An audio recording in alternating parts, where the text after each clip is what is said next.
Does the universe have boundaries? Is it possible to get on a spaceship, head in one direction, and keep flying until we reach the very edge of the macrocosm? Maybe it would look like in the movie The Truman Show. The astronauts would just run into a cardboard wall with stars painted on it. Seriously though, scientists of course don't think about the universe as having clearly defined boundaries. After all, in reality, what we see through powerful telescopes is just the observable macrocosm. And its approximate boundaries are about 13 to 14 billion light years from Earth. That is exactly where, according to the popular theory, the Big Bang occurred. But if we had the opportunity to look beyond that line, we would probably see the same thing as now. Galaxies, massive star clusters, and the insatiable mouths of black holes. However, not everyone thinks so. So, where should we start looking for the edge of the macrocosm? With a bit of theoretical info. The thing is, the universe has prepared an unpleasant surprise for any outside observer. You've probably heard that even our own sun is seen as it was 8 minutes ago, but that's not all. And even the person sitting across from us, we observed slightly in the past, seeing their state and appearance as it was a few nanoseconds ago. The same goes for objects in deep space. There are no exceptions. For example, our closest neighboring galaxy, Andromeda, we see as it was 2.5 million years ago. Similarly, it's clear that astronomers are not observing the visible edge of the universe in real time. The light that Earth's telescopes capture as they peer into the bottomless depths is as ancient as the cosmos itself. It's frightening to think, but the objects whose photons have traveled to us for millions of light years are most likely long dead. In other words, what appears before the eyepieces of expensive optics is a kind of cosmic graveyard. Considering this, the observer becomes an involuntary time traveler. And this does not contradict Big Bang cosmology in any way. The entire observable universe, according to very rough estimates, contains about 500 billion galaxies. This visible region is called the metagalaxy. Its diameter is 93 billion light years, and it is not stationary. And judging by the redshift, it is expanding infinitely. So does the universe have an edge? And what is beyond the cosmological horizon? We are used to everything having boundaries, outlines, and limits. However, let's remember what a donut looks like, or in geometric terms, a torus. And let's also take a look at a basketball. Who can say where they begin and where they end? And do these objects have any boundaries at all? They do have outlines, yes, but there are no boundaries. So, if the universe has the mentioned shapes of a torus or a sphere, then in the end, right now, if we set off from point A toward the mythical edge of the macrocosm, after a huge amount of time, we would end up back at the point where we started. And now it's time to conduct a thought experiment. The most complete description of it was given by the astronomer David Kipping. Let's suppose that humanity has managed to create a gigantic spaceship with enough resources and capabilities to travel to the edge of the universe. Its crew is not intimidated by incredible speeds or by spending billions of years in space, nor are they afraid of collisions, which could be fatal even after encountering microscopic dust particles.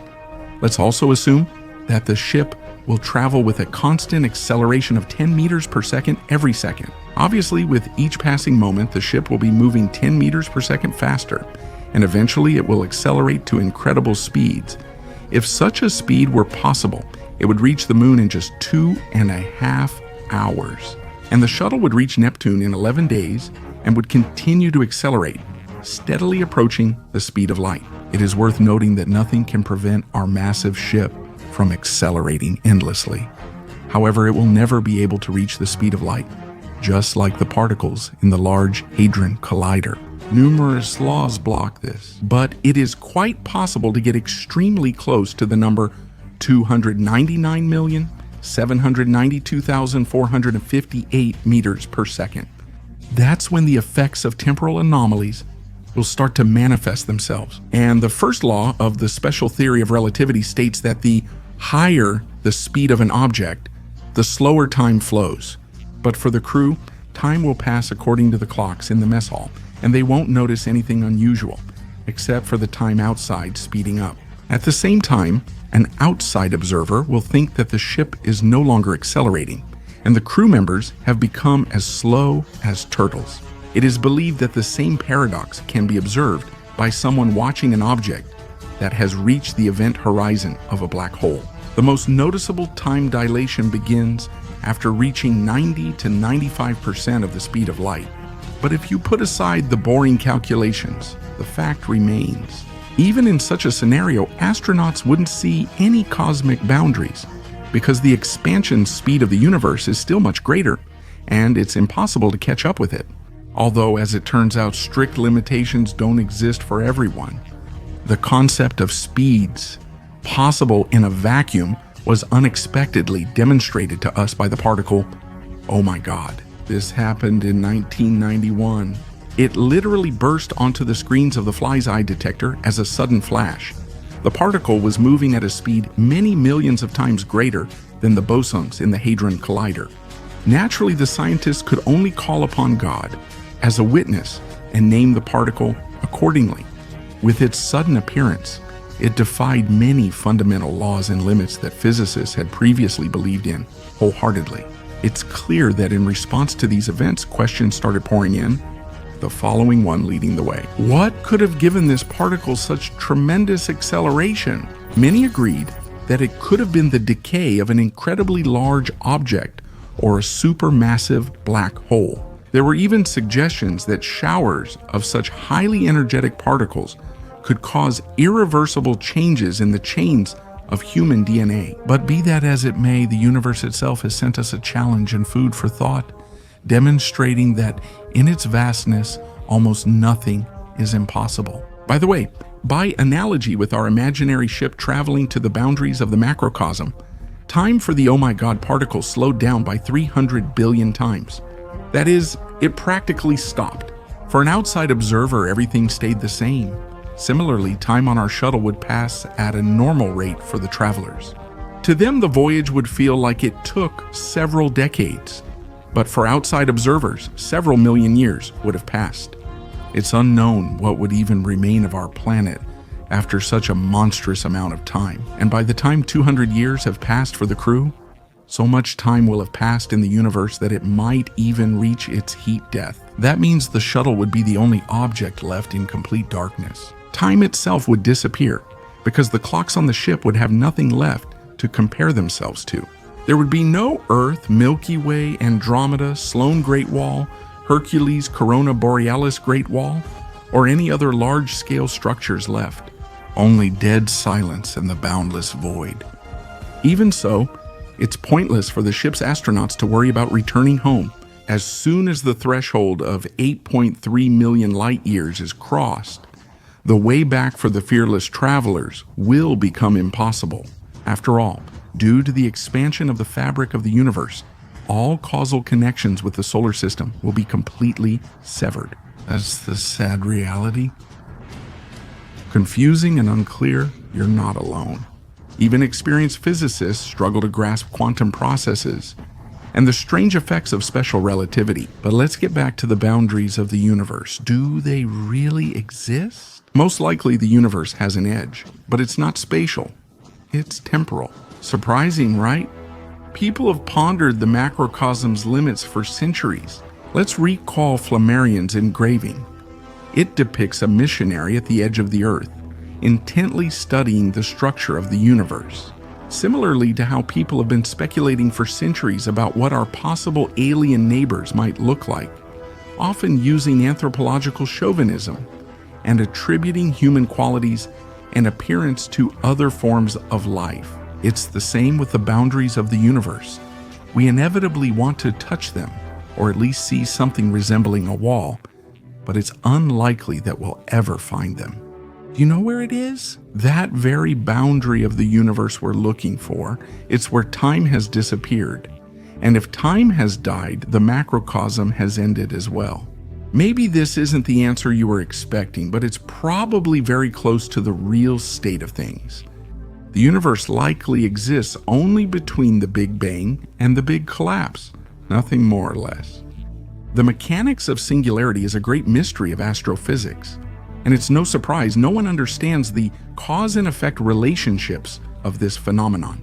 In fact, Kip Thorne, the creator of the legendary Interstellar, describes the mechanics of singularity in one of his books. Among other things, he urges us not to wander too far in our minds to the edge of the universe, but to pay attention to black holes. He says that it is there that the mystery of singularity points lies, where, according to Kip Thorne, space and time disappear. Not everyone sees time as comparable to the universe's boundary. Some are still searching for the physical boundaries of our world and fantasize about what exactly lies beyond them. For example, proponents of a limited macrocosm believe that beyond its boundaries, there are hypothetical extra-metagalactic objects where different fundamental constants operate. But these are all hypotheses related to the unresolved problems of modern astrophysics. To summarize what was said earlier, we can conclude that the problem of the boundaries of the universe is very similar to rhetorical questions about the meaning of life, or which came first, the chicken or the egg.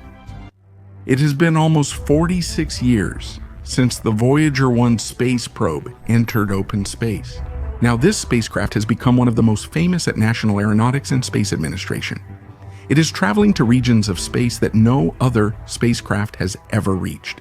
It's hard for us to imagine now that the Voyager 1 mission was originally supposed to last only 5 years. However, lately the spacecraft has been sending back rather strange data, which has really puzzled astronomers. Today we'll take a look at some of the signals being sent. What are they and why are they causing confusion? First, a bit of history. The Voyager program began in August 1977. That's when National Aeronautics and Space Administration launched the Voyager 2 spacecraft, whose main goal was to fly by Jupiter and Saturn, after which its path would take it to Uranus and Neptune. Less than a month later, Voyager 1 was launched, which was almost identical to Voyager 2. It was important to launch both spacecraft at the right time. The year 1977 fell during that unique period when all the planets that were to be reached during the mission were lined up in a single row. This would help to greatly increase the efficiency of further research. Such a window of opportunity would allow spacecraft to travel much faster from one planet to another. At the same time, National Aeronautics and Space Administration decided to launch the Voyagers not simultaneously but with a 16-day difference, so that their routes would be different. That's why, as early as December 1977, Voyager 1 overtook Voyager 2, even though the latter was launched earlier. From that moment on, Voyager 1 became one of National Aeronautics and Space Administration's most valuable research spacecraft. Its achievements are not limited to just overtaking its sibling. For example, a year later, Voyager 1 took more than 4,000 pictures of Jupiter and sent them to our planet. At that time, Voyager 1 spent about 100 hours. The amount of material obtained was enough to record the movement of gases. A month later, the spacecraft discovered Saturn's rings and 2 previously unknown moons of the planet. After that, Voyager's path led to Saturn. The spacecraft's trajectory had to be slightly adjusted, since there was a risk that Voyager could collide with Saturn's largest moon, Titan. The results of the spacecraft's journey to the planet included the discovery of 4 more Saturnian moons. Voyager also sent back to Earth a huge number of images of both the planet itself and its ring system. Then National Aeronautics and Space Administration decided that Voyager 2 should continue its mission to the distant planets, Uranus and Neptune. Meanwhile, Voyager 1 was supposed to do something truly remarkable, to travel to the outer part of our solar system. Voyager 1, a special interstellar mission, began in 1990 when it had moved as far as 6 billion kilometers away from the Sun. As usual, the spacecraft took many pictures for us. Of particular interest to us is the first family photo of the solar system. By that time, the number of images Voyager 1 had taken for us had already exceeded 67,000. However, in 1998, National Aeronautics and Space Administration had to turn off the spacecraft's camera to save energy. And that wasn't the end of Voyager 1's journey. It even managed to set a record by becoming the most distant man-made object from Earth. Before that, Pioneer 10 held the record for a long time. Voyager kept going, traveling through interstellar space and increasing its lead. Even though its cameras were turned off, it still had the ability to communicate with Earth. That way, scientists knew what was happening with the spacecraft all this time. In 2012, Voyager 1 left the solar system and entered interstellar space. Interestingly, National Aeronautics and Space Administration publicly announced this only in 2013. It was a productive year for Voyager. For example, the spacecraft sent us sounds of interstellar plasma.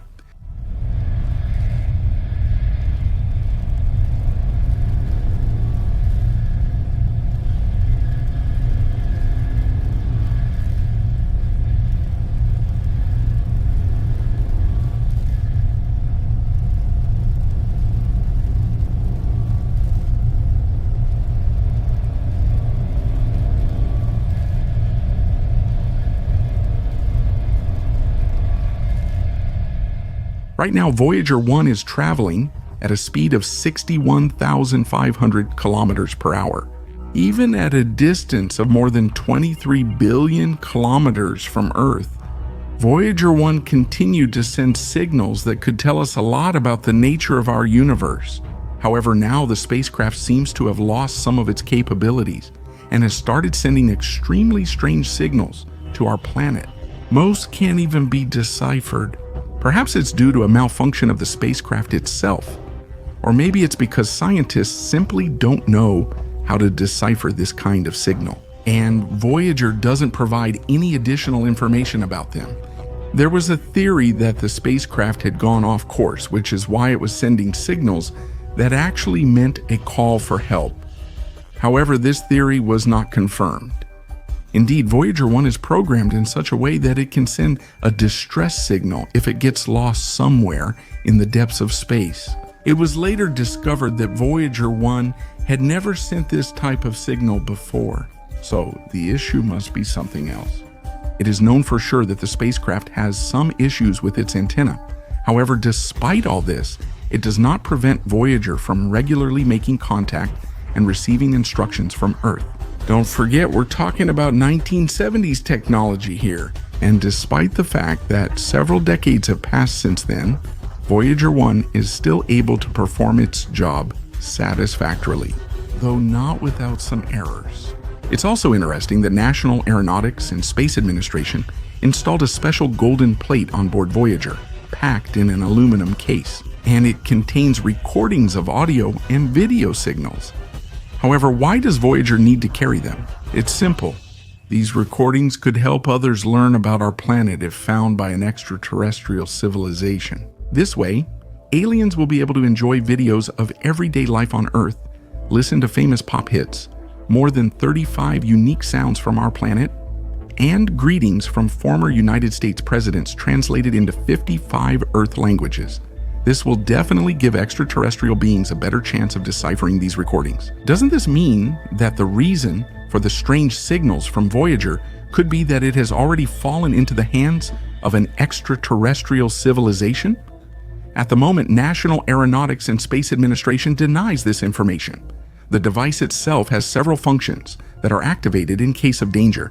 None of these functions have ever been triggered. Moreover, Voyager's antenna is still pointed toward our planet, so we can rule out the theory of extraterrestrial interference.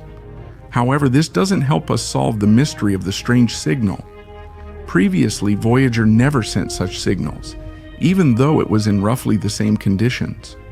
Why is it doing this now? Perhaps the reason is simple. Voyager 1 is very far from the Sun. In addition, consider the fact that the spacecraft has been operating for more than 45 years. It's been exploring the universe for half a human lifetime. Unfortunately, it won't be able to do this forever. Is it possible to fix the spacecraft's malfunctions?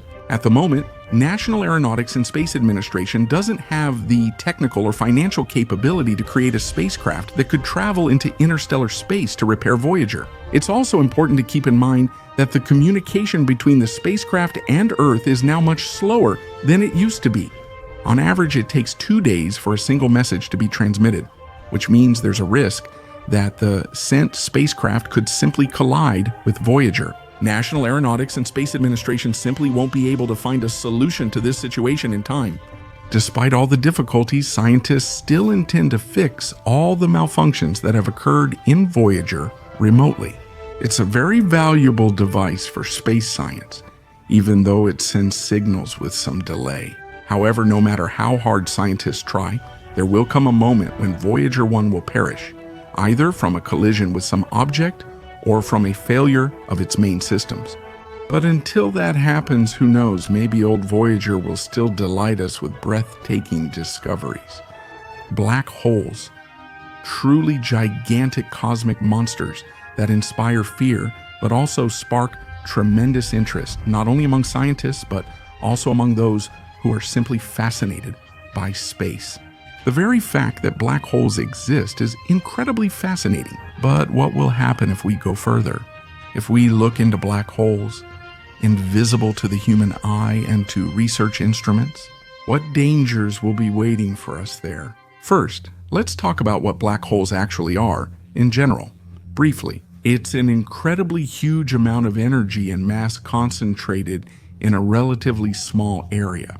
The concentration of mass is so enormous that the intensity of the black hole's gravitational field becomes extremely high. This leads to distortions in the fabric of space. It is the force of gravity that forms the so-called event horizon. We call the event horizon the radius of a sphere. Crossing it means entering the gravitational field of a black hole. Even the speed of light is not enough to escape its boundaries.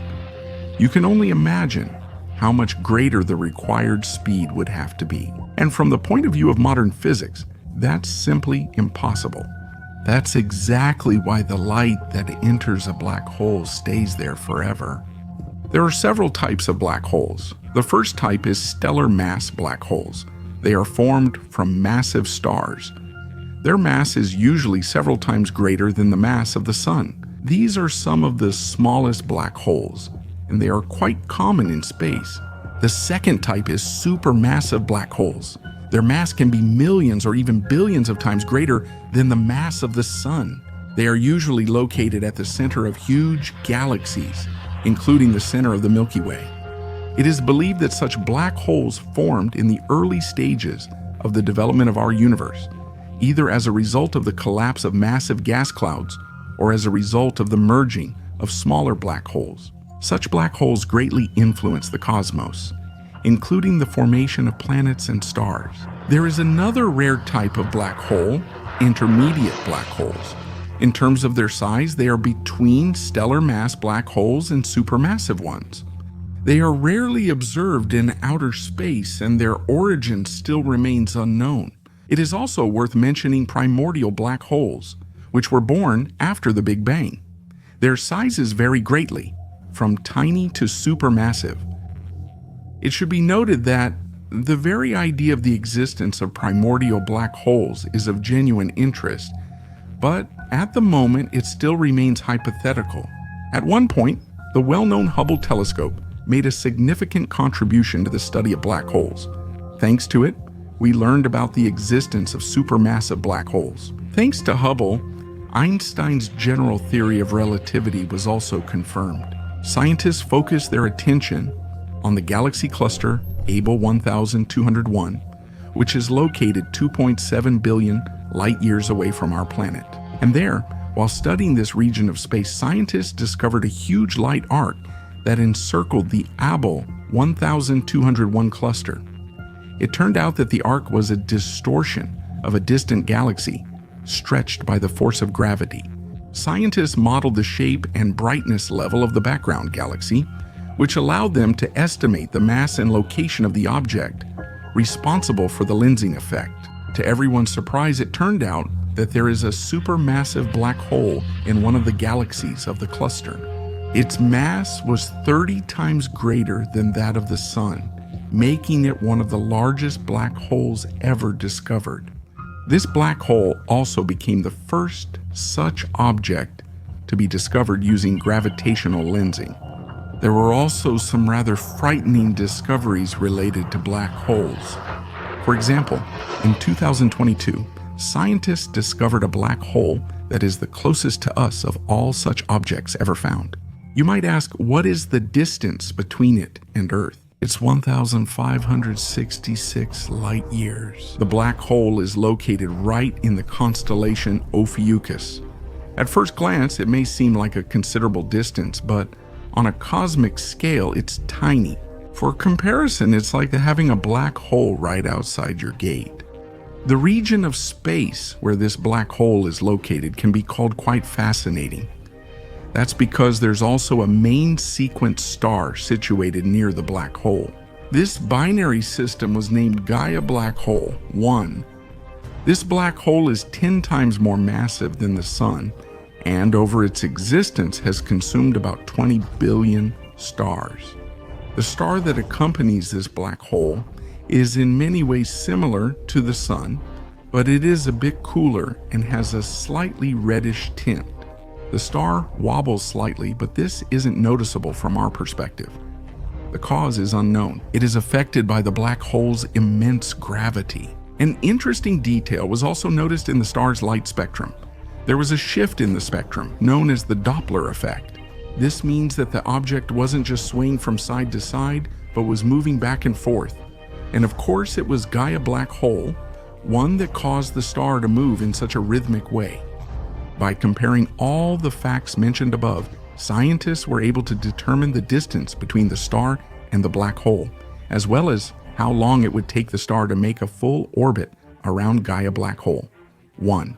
And it turned out that the star has a rather high speed. It takes only about 185 days. What is special about the location of this black hole? First of all, the fact that Gaia Black Hole 1 is currently the closest black hole to Earth ever discovered is both frightening and alarming.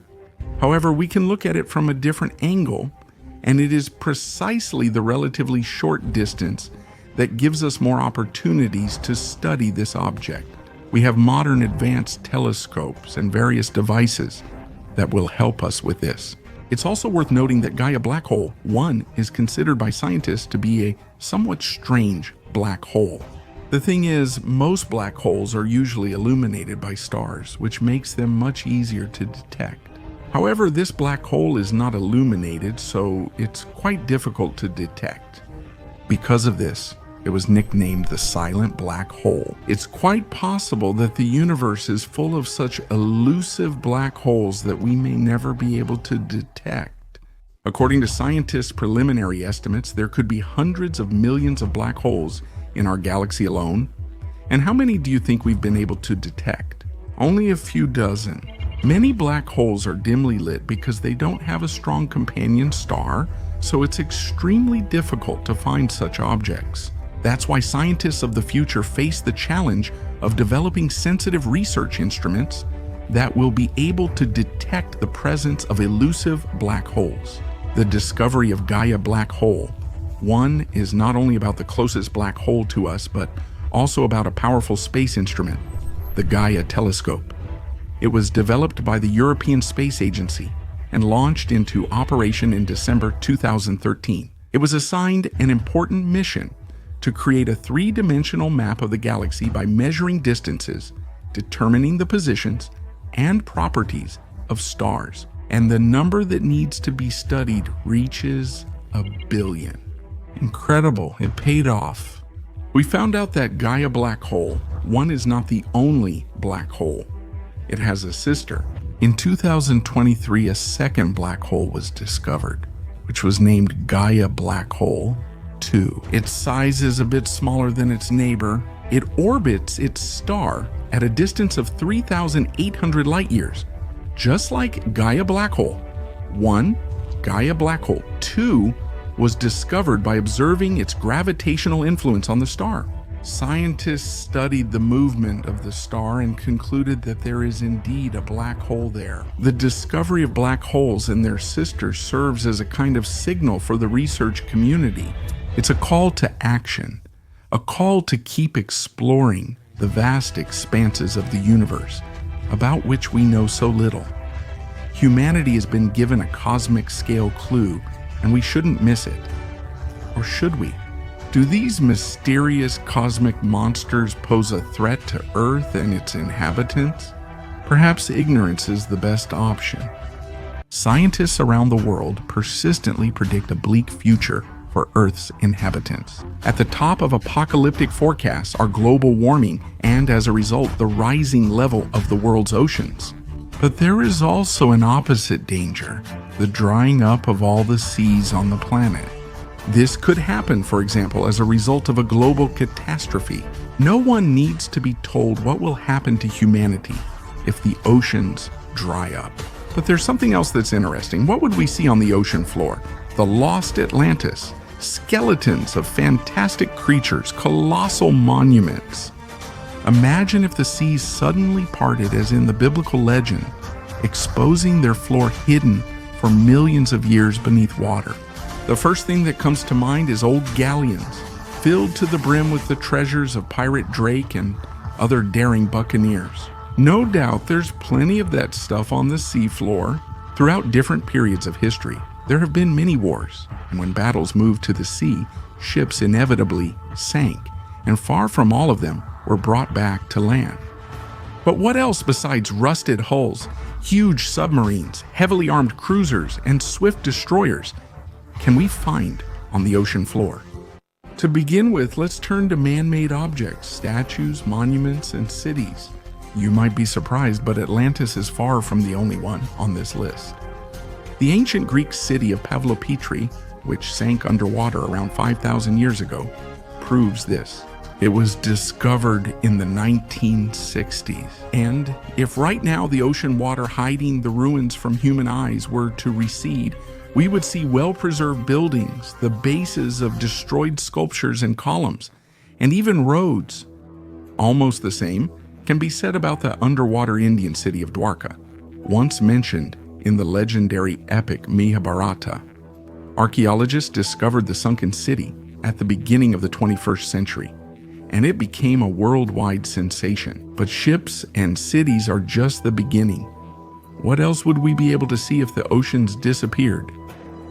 Let's move to the Japanese island of Yonaguni, because that's where the megalith of the same name is located, completely hidden by the waters of the Sea of Japan. On the outside, it vaguely resembles a giant Mayan pyramid with steps and stone terraces. The artifact's origin is unknown, but it's already called the Japanese Atlantis. Just imagine, an impressive structure measuring 60 by 50 meters is hidden at the bottom of the Pacific Ocean at a depth of about 30 meters. During its time underwater, the pyramid was almost completely covered by corals, so at first the structure was mistaken for a natural megalith or an underwater rock. However, as the mysterious mass was studied further, more and more details emerged that disproved the initial theory. Stairs, gates, channels, and even petroglyphs were discovered on the surface of the pyramid. Are there any other similar objects located underwater anywhere else? To settle the question about underwater statues, it's worth mentioning Christ of the Abyss. A relatively small stone figure is located at the bottom of the Ligurian Sea and is the most popular attraction for divers in this area. But if the ocean waters receded, we would all be able to admire this work of art. However, let's not linger, because there are still many amazing discoveries ahead of us. It's time to pay attention to natural objects and anomalies. Hello to the stalker fans hiding in the ocean's depths. What could be more mysterious in this sense than the Bermuda Triangle? If the oceans parted, we would finally understand the phenomenon of this anomaly. Or would we be disappointed to learn that the significance of the Bermuda Triangle is greatly exaggerated? After all, most likely, beneath the waters of the Atlantic Ocean, particularly the Sargasso Sea, where this deadly place is located, There are no entities from a parallel universe actively abducting passengers from passing ships. But what we would definitely see if this location were drained is a huge number of shallows and reefs, which are most often the reason ships crash. In addition, we would probably discover sources of toxic methane emissions, but that's not certain. If the rumors about the deadliness of the Bermuda Triangle are greatly exaggerated, then the Goodwin Sands pose a real danger to navigation. And they would definitely appear before our eyes after the ocean waters dried up. These massive sandbanks are located in the southern part of the North Sea, not far from the Strait of Pas de Calais. They stretch along a strip 16 kilometers long. When attempts were periodically made to drill into the sands of Goodwin, it was discovered that they were oversaturated with the remains of ships that had perished over several centuries. This sandy chameleon, once it catches a vessel, gradually sucks it in and breaks it in half.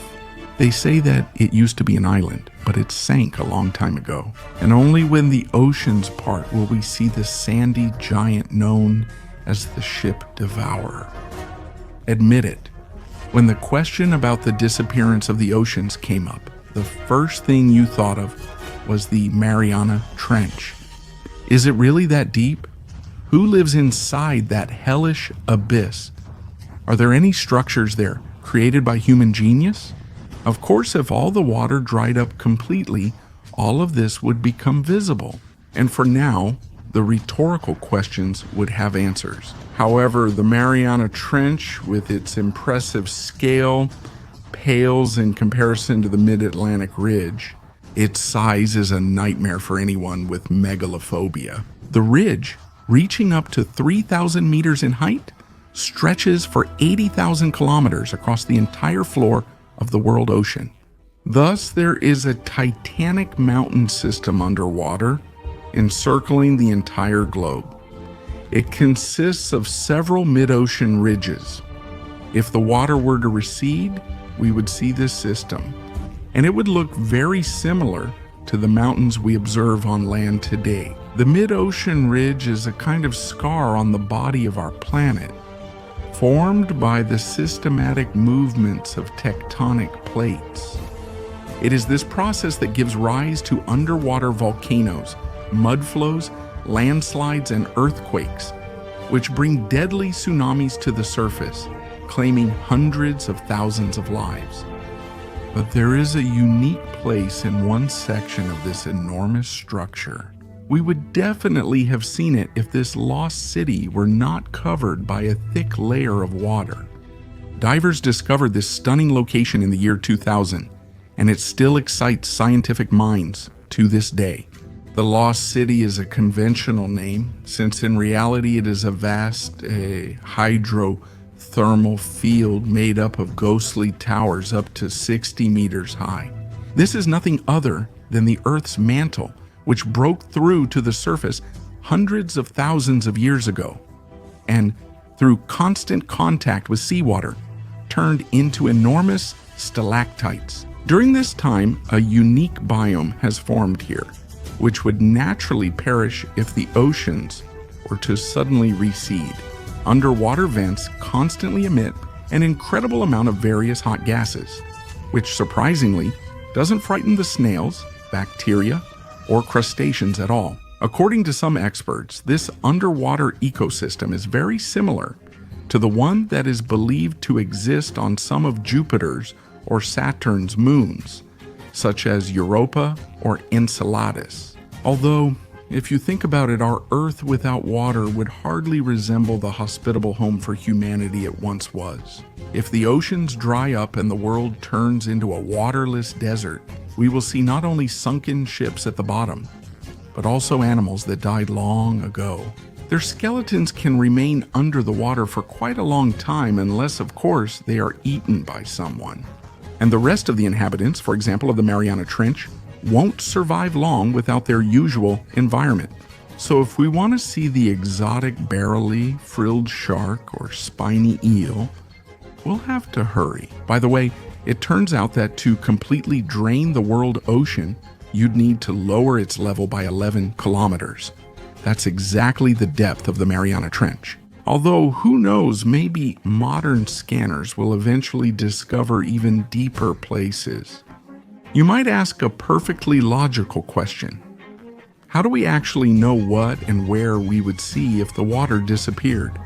At the moment, there are many tools for confirming underwater scanning and sonar, as well as computer modeling programs based on real facts in the world ocean. That's why it's well known exactly where and in what condition the legendary Titanic is, as well as most of the ships and submarines that sank during bloody battles.